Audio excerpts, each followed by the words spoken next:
Oke, selamat malam. Apa kabar Kota Makassar? Ini kita masih di daerah Jalan Tol AP Veterani ya. Tapi ini yang mengarah ke daerah flyover ya. Ini di daerah sini lumayan cukup lancar ya.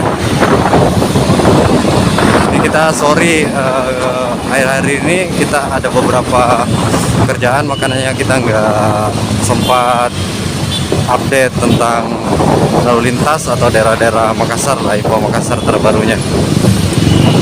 Kalau teman-teman dari arah Boulevard atau daerah Panagukan atau daerah jalur kiri ke atas, kalian bisa naik tol ini pas di depan ini. Apa ini namanya? Di bab ini. Maaf.